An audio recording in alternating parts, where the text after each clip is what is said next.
Hello, Sagittarius and Moon Rising and Venus Signs. Kamusta kayo? Sana ba'y nasa mabuti kayong kalagayan?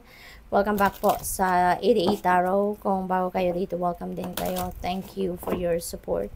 I truly appreciate it. God bless you all. Sag, paunang mensahe po ninyo ay 3 of Wands. Ayan, so this is good fortune energy. No? So meron swerte na babalot sa inyo sa ngayon. Meron din dito travel, no? Ang iba sa inyo dito maybe going to travel over water or travel by air, no? And this is also about expansion. So maybe yung travel na to could be related to expansion, you know? Baka mag-aaral kayo siguro sa ibang lugar, sa ibang bansa, magnenegosyo kayo sa ibang lugar, maaaring ang iba sa inyo dito siguro, yung travel na to could be related din sa trabaho, no? Baka meron kayong job opportunity somewhere, baka abroad, 'di ba? Kaya siguro medyo malayo-layo yung pupuntahan ninyo. So, good luck sa iyo. What else? We have 10 of Pentacles. Wow, maraming pera ang maiuuwi ninyo, Sagittarius. So, siguro yung siswertehin talaga kayo dito kung meron kayong mga financial transactions, business transactions dito. So, maybe talaga malaki-laki ang maiuuwi ninyong pera from that transaction, no? Kasi si Ten of Pentacles, this is about wealth, okay? This is about kayamanan. This is about abundance, prosperity, you know, inheritance as well. Kaya siguro din ang mamanahin ng iba sa inyo rito could be a big amount of money, trust fund, mga ganon, ano. Baka cash talaga, deposit sa bangko, or baka malaking property, no? So, maaaring ganon. This is also about financial future. So, siguro ang iba sa inyo rito sa Sagittarius, you were also able to save money for the future na, no? Maaaring na-establish nyo na yung inyong financial security and stability, no? Baka nandoon na kayo. We have Judgment. Yan, Sagittarius. This is an important decision na gagawin ninyo, and this could be related to money, no?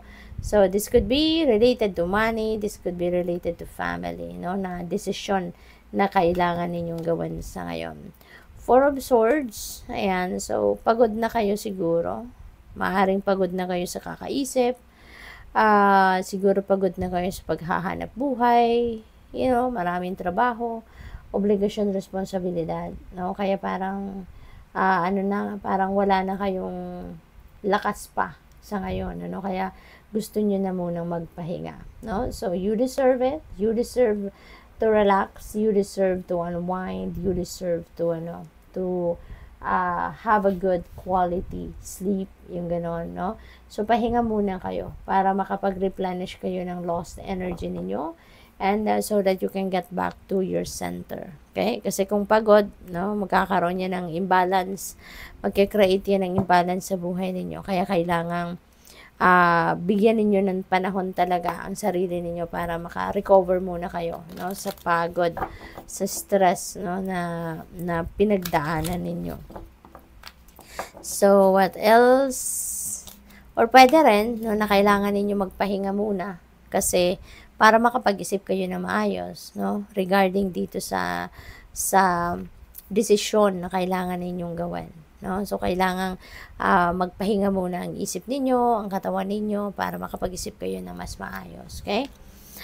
We have number 10, ayan, unfinished symphony. Meron kayong unfinished business, siguro, no? At sa ngayon, maaaring magkakaroon na kayo ng pagkakataon para balikan ito at magsimula kayong muli. Okay? Maybe you are going to go back to to where you left off, at sa ngayon magsisimula kayong muli at tatapusin nyo na. You are on a mission na tapusin kung ano man ang unfinished business na ito. We have number 46, regeneration. Ayan. So, this is a rebirth, no? Merong promise of rebirth dito. So, merong pagbabagong magaganap sa buhay ninyo. Parang bibigyan ninyo dito ng bagong pagkakataon ng sarili ninyo, you know, to emerge, diba? rise above, no, kung ano man ang sitwasyon na hindi masyadong maganda, papalitan ninyo yan, no, babaguhin ninyo, bibigyan ninyo ng new life, kumbaga. We have new, kakasabi ko lang, diba, new life, and ito, new life talaga yung keywords na meron sa card na to. So, definitely, there is a promise of rebirth dito, no, na mangyayari sa buhay ninyo. Bagong buhay, bagong pag-asa, bagong opportunities, 'di ba? Bagong possibilities ang dadating sa inyo. So, baka mabisi kayo, no, around this time, Sagittarius, kasi there could be a lot of movement, there could be a lot of changes dito na magaganap, no, sa buhay ninyo. So, depende yan sa inyong sitwasyon, no, iba-ibang sitwasyon yan, but definitely there is something fresh na sisimulan kayo rito. So, tignan natin kung ano pa ang ganap. So, teka lang muna kasi pinakita sa akin ng guides ko, no. So, this is number 10. Tapos, yung 46, that also becomes 10 kasi 4 plus 6 is 10, diba? So, meron tayong dalawang 10 and 10-10. That becomes 10-10. That is angel number 10-10. So, I suggest po, pakitignan ninyo ang ibig sabihin, no, ng angel number 10-10 po for more guidance. Okay? We have smoky quartz. Ayan, let it go. Ayan, so let it go. Panahon na para i-release ninyo ang kung anumang bagay na hindi na nagsiserve sa inyo. Diba? Na hindi na nagsiserve ng inyong best interest ninyo, hindi na nagsiserve ng highest good ninyo. So, ayun, panahon na para magnilay-nilay talaga kayo, magmuni-muni kayo.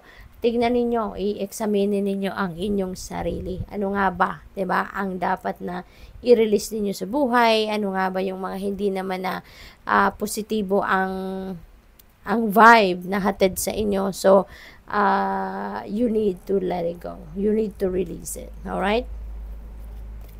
So, we have appetite, get out of your comfort zone.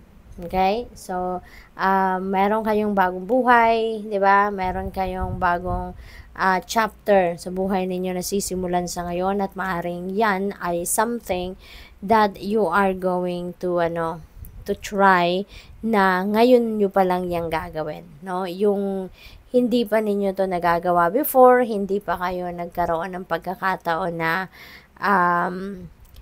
magawa yan dati, so hindi nyo pa yan na-experience dati, kaya it might require you to come out of your comfort zone. So siguro you are taking chances sa ngayon, you are taking risk, yung ganon, ano? So good luck sa you.